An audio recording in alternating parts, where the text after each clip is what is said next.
Subscribe कीजिए unique engineering tips channel को और बेल आइकन को ज़रूर दबाएं सबसे पहले नोटिफिकेशन पाने के लिए। Hi guys, how are you? Welcome back to my YouTube channel Unique Engineering Tips. Hi guys, how are you? It's me Navidir again. Welcome back to my YouTube channel Unique Engineering Tips. So इस lecture में हम discuss करने हैं water supply का जो lecture है water treatment के बारे में हम इसमें डिस्कस करेंगे वाटर को हम कैसे ट्रीट करते हैं। सो आज का लेक्चर स्टार्ट करने से पहले मैं आपसे कुछ इंपॉर्टेंट इन्फॉर्मेशन शेयर करना चाहता हूँ। जो मैंने सर्विंग का आपको फाइनल मॉक टेस्ट दिया था उसका जो सोल्यूशन जो है मैंने शेयर कर दिया, तो आप उसे वहाँ से अपने आंसर टैली कर सकते हैं अगर आपने उसको सॉल्व किया है।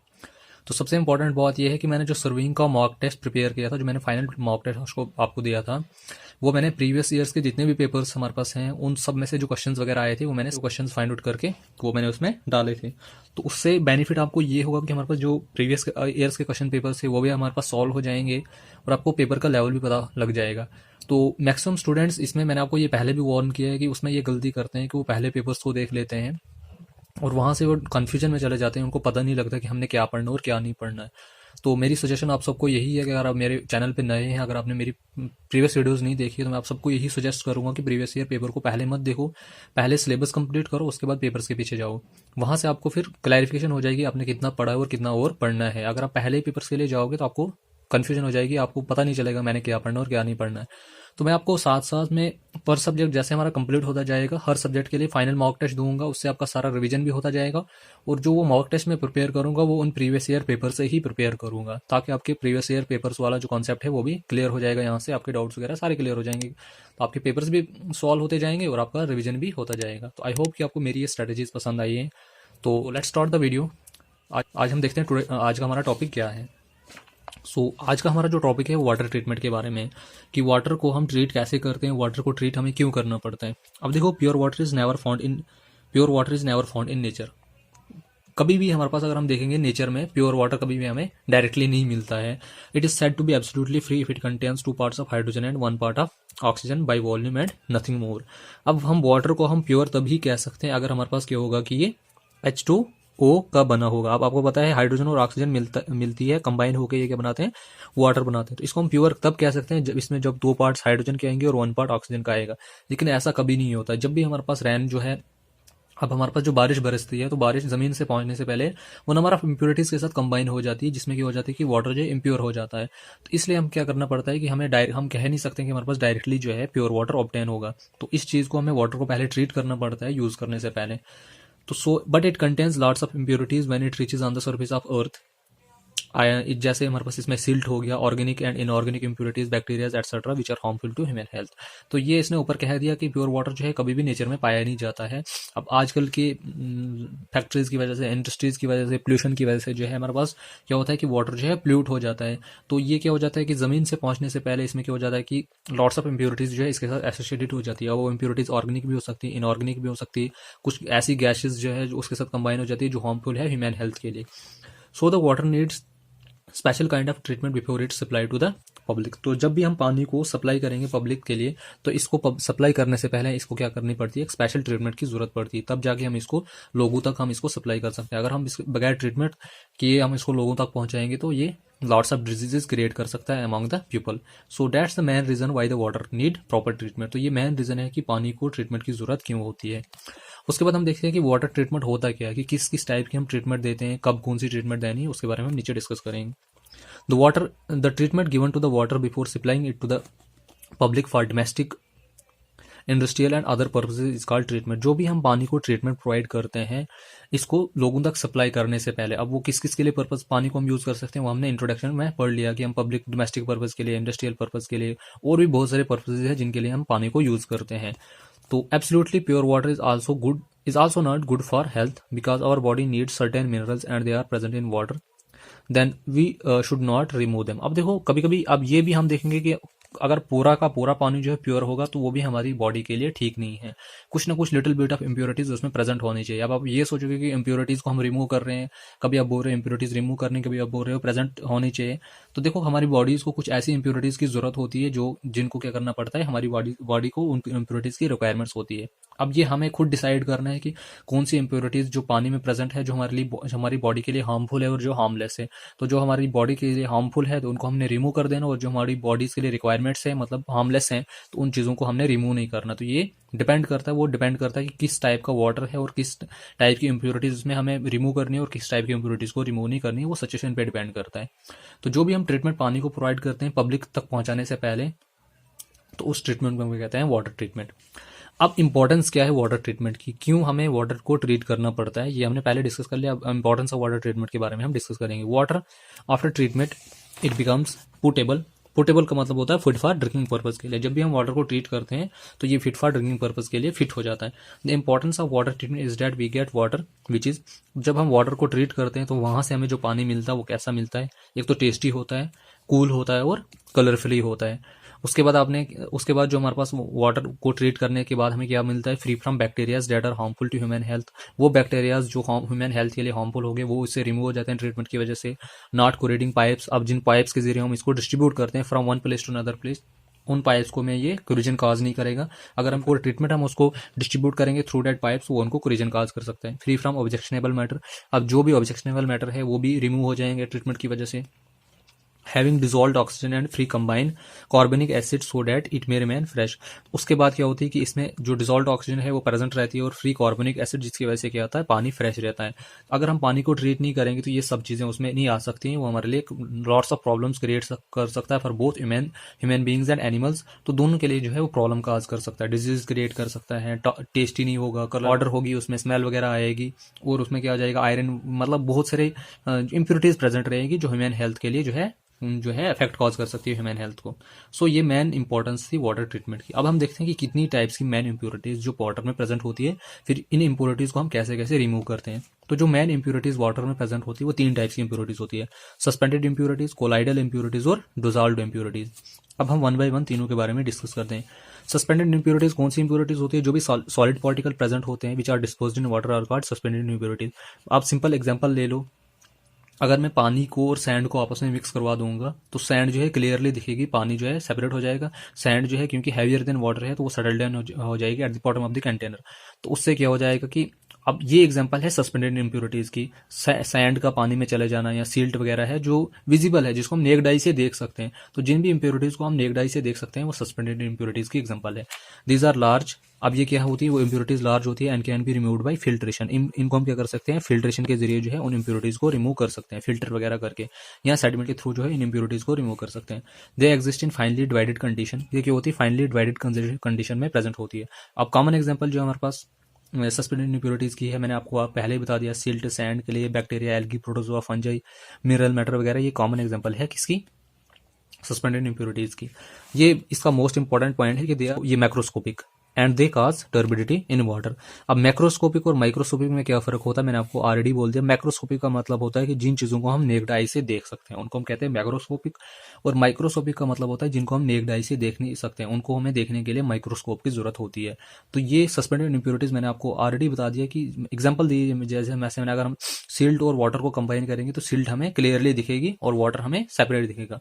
तो वो एग्जाम्पल है सस्पेंडेड इंप्योरिटीज की। तो सस्पेंडेड इंप्योरिटीज जो होती है वो मैक्रोस्कोपिक होती है और वो टर्बिडिटी काज करती है। टर्बिडिटी का मतलब होता है कि वाटर में धुंधलापन, जिसकी वजह से लाइट उसमें से पास नहीं हो सकती। ये चीजें हम डिटेल में एक्सप्लेन करते हैं जब हम फिजिकल प्रॉपर्टीज, केमिकल प्रॉपर्टीज और बायोलॉजिकल स्टैंडर्ड्स ऑफ वाटर के बारे में पढ़ेंगे, तब ये सारी चीजें हम डिटेल में एक्सप्लेन करेंगे। तो यहाँ टर्बिडिटी को आप इतना कॉन्सेप्ट रखो कि टर्बिडिटी का मतलब होता है कि लाइट जो है पानी से पास नहीं होगी, धुंधलापन जो है इन इंप्योरिटीज की वजह से आ जाएगा। तो ये मोस्ट इंपॉर्टेंट है इसका। तो ये था सस्पेंडेड इंप्योरिटीज क्या होता है।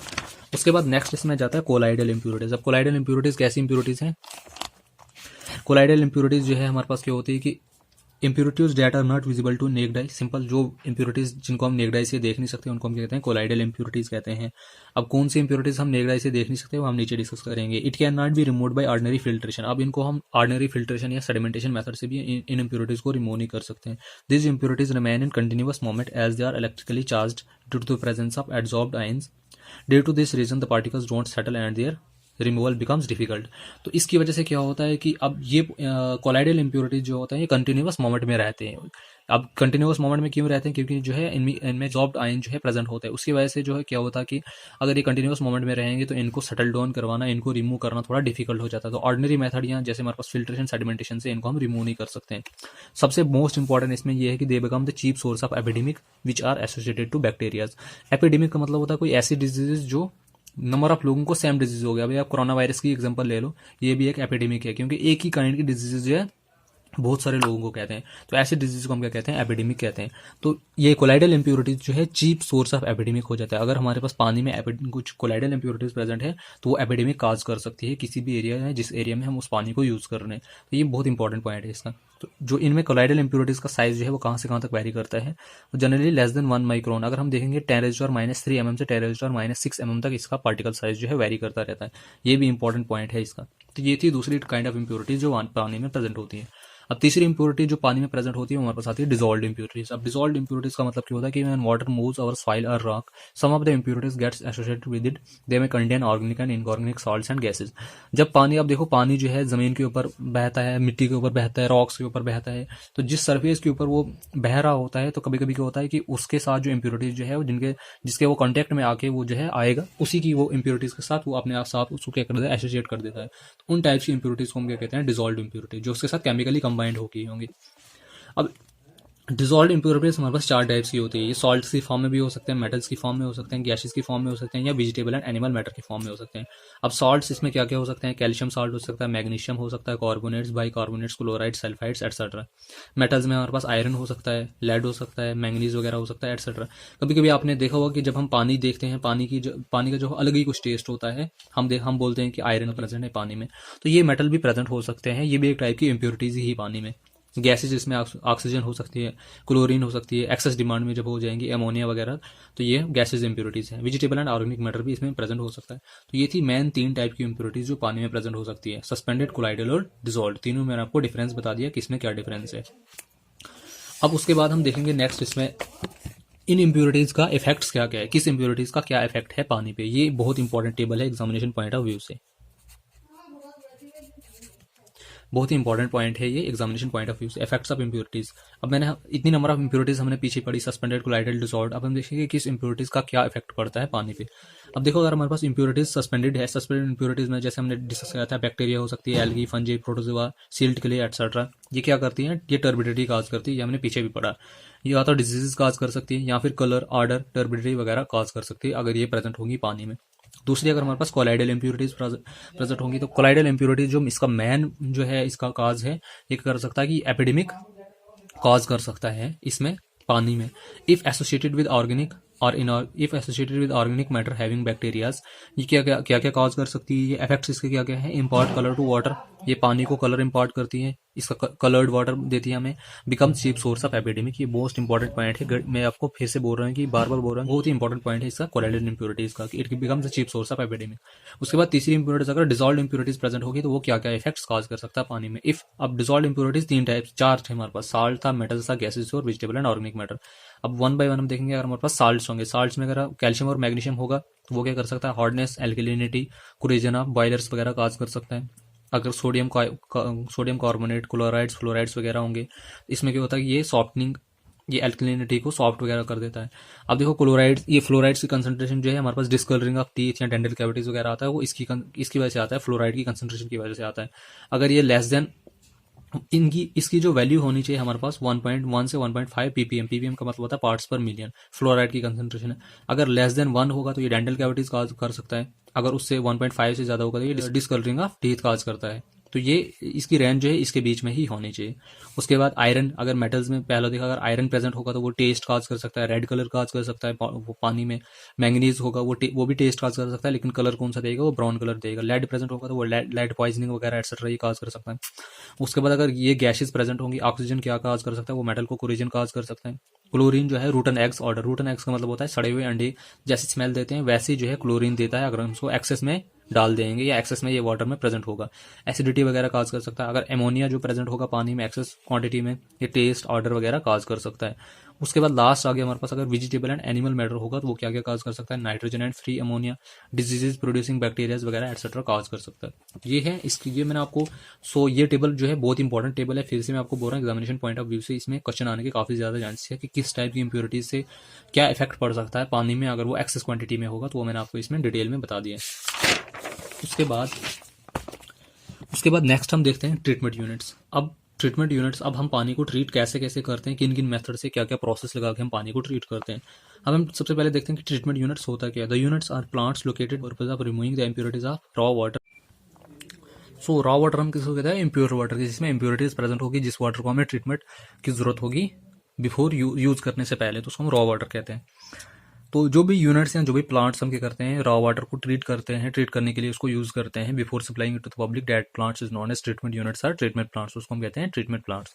Amount of treatment given to the water generally depends on the quality of available water and the quality is required to make it fit for the various purpose. ये बहुत इंपॉर्टेंट पॉइंट है, किस water को हमने कितनी treat, वो depend करता है कि जो हमारे पास अवेलेबल वाटर है जिसको हमने ट्रीट करना है उसमें इंप्योरिटीज कितनी प्रेजेंट है और किस टाइप की क्वालिटीज, किस स्टैंडर्ड की क्वालिटीज हमें चाहिए उसको फिट फॉर ड्रिंकिंग पर्पज के लिए बनाने के लिए, तो वो उस पर डिपेंड करते हैं।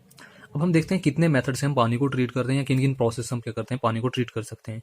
Methods adopted to make water safe and attractive to the consumers are. अब कौन कौन से मेथड्स हैं, कौन कौन से प्रोसेस हैं, कौन कौन से स्टेप्स हैं जिनको फॉलो करके हम वाटर को ट्रीटमेंट प्रोवाइड करते हैं। तो इसमें फर्स्ट आ जाता है हमारे पास स्क्रीनिंग, नेक्स्ट आ जाता है हमारे पास plain sedimentation with coagulation, third आ गया, फिर आ गया फिल्ट्रेशन, फिर हो गया डिसइंफेक्शन, फिर हो गया एरेशन फाउंटेन। तो ये हमारे पास 6 स्टेप्स हैं जिनसे हम क्या करते हैं, या 6 मेथड्स हैं इनको फॉलो करके हम करते हैं वाटर को ट्रीट कर सकते हैं। अब 1 बाय 1 हम इनको डिस्कस करते हैं। अब इन मेथड्स को या इन स्टेप्स को डिस्कस करने से पहले कुछ आपको मैं बेसिक इंपॉर्टेंट चीज़ यहाँ पे बता देता हूँ कि किस इम्प्योरिटीज को हम किस स्टेप से या किस प्रोसेस से रिमूव कर सकते हैं। तो हमें पहले इसमें डिस्कस करेंगे impurities remove by treatment process. अब देखो, अगर हमारे पास मैटर फ्लोटिंग होगा तो उसको, जैसे हमारे पास लीव्स हो गए, डेड एनिमल्स या डेब्रीज वगैरह होगी, तो उनको हम किससे रिमूव कर सकते हैं, स्क्रीनिंग प्रोसेस से, जो हमने फर्स्ट स्टेप पढ़ा। दूसरा, अगर हमारे पास प्लान सेडिमेंटेशन मेथड से हम क्या क्या रिमूव कर सकते हैं, सस्पेंडेड इंप्योरिटीज हमने पीछे भी पढ़ा, सैंड, सिल्ट, क्ले वगैरह जो भी सस्पेंडेड इंप्योरिटीज है उनको हम किससे रिमूव कर सकते हैं, प्लान सेडिमेंटेशन से रिमूव कर सकते हैं। अगर हमारे पास फाइन सस्पेंडेड मैटर होगा तो उसको हम किससे रिमूव कर सकते हैं, सेडिमेंटेशन विद कोगुलेशन। अगर उसके बाद हमारे पास फिल्ट्रेशन से हम क्या रिमूव कर सकते हैं, जो भी हमारे पास कोलाइडल मैटर होगा, कोलाइडल इंप्योरिटीज वही। अब हमारे पास सस्पेंडेड इंप्योरिटीज को हम किससे रिमूव कर सकते हैं, प्लान सेडिमेंटेशन से, और कोलाइडल मैटर को या कोलाइडल इंप्योरिटीज को हम किससे रिमूव कर सकते हैं, फिल्ट्रेशन से, या माइक्रो ऑर्गेनिजम्स वगैरह जो भी होंगे वो हम इससे रिमूव कर सकते हैं। एरिएशन एंड केमिकल ट्रीटमेंट से हम क्या कर सकते हैं, जो भी डिसॉल्व्ड गैसेस, ये भी हमने पीछे पढ़ा। अब मैंने 3 बेसिक इंप्योरिटीज बताई, सस्पेंडेड, कोलाइडल और डिसॉल्व्ड। सस्पेंडेड को हम किससे रिमूव कर सकते हैं, प्लान सेडिमेंटेशन से। फिर उसके बाद कोलाइडल को हम किससे रिमूव कर सकते हैं, एरिएशन एंड केमिकल ट्रीटमेंट से। और जो हमारे पास कोलाइडल मैटर है उसको हम किससे रिमूव कर सकते हैं, फिल्ट्रेशन मेथड से रिमूव कर सकते हैं। फिर डिसइंफेक्शन लास्ट आ जाता है, जिससे हम पैथोजेनिक बैक्टीरियाज वगैरह जो है उनको हम इससे रिमूव कर सकते हैं। अब फर्स्ट हम देखते हैं इसमें स्क्रीनिंग। स्क्रीनिंग होता क्या है, इससे हम कैसे इंप्योरिटीज को रिमूव करते हैं। अब देखो, मैंने यहाँ पे ये जो सिक्वेंशियल ऑर्डर में लिखे, ये कोई हार्ड एंड फास्ट रूल नहीं कि हमने पहले स्क्रीनिंग करनी है फिर हमने प्लान सेडिमेंटेशन फिर वगैरह वगैरह, ऐसे नहीं करना है। ये कोई हार्ड एंड फास्ट रूल नहीं है। ये जनरली डिपेंड करता है हमारे पास वाटर जो है वो सोर्स कौन सा है, किस वाटर को कौन सी ट्रीटमेंट की जरूरत होती है। अब देखो, हमारे पास ये डिपेंड करता है। अब जैसे रिवर वाटर है, उसको हमें स्क्रीनिंग, प्लान सेडिमेंटेशन, हो सकता है उसको सारे के सारे स्टेप्स हैं, हमें उसको ये सारा ट्रीटमेंट प्रोसेस उसका करना पड़ेगा। अब जो हमारे पास स्प्रिंग वाटर है वगैरह, चश्मे वगैरह से पानी आता, हो सकता है उसको ट्रीटमेंट की जरूरत ही नहीं होगी। तो ये मैंने आपको पहले ही बता दिया। कुछ वाटर्स ऐसे होंगे कि जिनको सिर्फ 2 या सिर्फ उसको सेडिमेंटेशन और डिसइंफेक्शन की जरूरत होगी, कुछ ऐसा होगा जिसको सिर्फ स्क्रीनिंग की जरूरत होगी, कुछ ऐसा होगा जिसको सिर्फ सेडिमेंटेशन की जरूरत होगी। तो ये डिपेंड करता है जनरली टाइप ऑफ सोर्स, कि वाटर का सोर्स कौन सा है और जो उसमें इंप्योरिटीज प्रेजेंट है वो कितनी इंप्योरिटीज प्रेजेंट है और कौन सी क्वालिटीज हमें चाहिए उस पानी में। तो वो इनमें से कभी कभी एक ही प्रोसेस लग सकता है किसी को ट्रीट करने के लिए। तो वो डिपेंड करता है वाटर की कंडीशन पे, जो प्रेजेंट वाटर है उस पर क्या कंडीशन है, क्या क्या उसमें इंप्योरिटीज प्रेजेंट है, तो उस हिसाब से। तो ये मत आप सोच लेना कि इनको हमने step by step her water को ये सारी ट्रीटमेंट देनी पड़ती है, वो कंडीशन पे डिपेंड करता है। तो फर्स्ट हम देखते हैं स्क्रीनिंग होता क्या। स्क्रीनिंग मतलब होता है कि large size particles are removed with the help of screen. इसमें हम क्या करते हैं, स्क्रीन, जाली, अगर आपको मैं आम भाषा में बताऊंगा, जाली आपने देखा होगा पाइप के साथ हम पीछे लगाते हैं। किस लिए लगाते हैं, ताकि जो लार्ज साइज पार्टिकल्स हैं वो आगे पानी में पाइप के साथ ना आए, वो उसको क्लॉग कर देंगे, ब्लॉक हो जाएगी पाइप। एक तो ये रीजन है। दूसरा ये रीजन, अगर वो पानी के साथ आ जाएंगी तो हमारे प्रॉब्लम्स काज कर सकती है, डिजीज वगैरह क्रिएट कर सकती है। तो जो भी लार्ज साइज पार्टिकल्स आते हैं उनको हम किससे रिमूव करते हैं, with the help of screening. जैसे इसमें बुशेज आ गया, ब्रांचेस, डेब्रीज वगैरह, जो भी बड़े बड़े पार्टिकल्स आते हैं वो हम इससे रिमूव कर सकते हैं। अब स्क्रीन हमारे पास 2 टाइप्स के होते हैं। या तो फाइन स्क्रीन्स होते हैं या फिर कोर्स स्क्रीन्स होते हैं। अब फाइन स्क्रीन्स को हम किस लिए यूज़ करते हैं, जो फाइन पार्टिकल्स हैं उनको रिमूव करने के लिए, और कोर्स को यूज़ करते हैं हम कोर्सर पार्टिकल्स को रिमूव करने के लिए।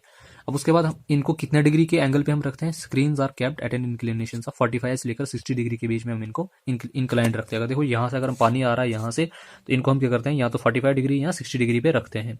अगर हम बिल्कुल इसको 90 डिग्री पे रखेंगे तो पानी को फ्लो करने में प्रॉब्लम आ जाएगी। उसके लिए हमारे पास क्या हो जाएगी, उसको सरफेस एरिया ज़्यादा चाहिए फ्लो करने के लिए, तो इनको हम हमेशा 45 से लेकर 60 डिग्री के बीच में रखते हैं। तो जो पानी की वेलोसिटी होती है स्क्रीनिंग के केस में 0.75 से लेकर 1 मीटर पर सेकंड होनी चाहिए, इससे कम नहीं होनी चाहिए।